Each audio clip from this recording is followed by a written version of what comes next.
Magluluto po tayo ng pritadang manok na bitso. Yan po, nilagyan na ng mantika.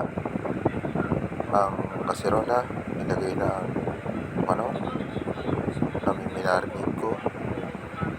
At hahaluin lang, halo-halo para masangkot siya.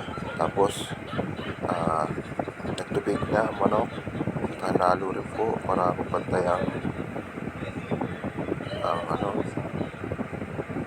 tapos ilagyan ng kaunting mantika.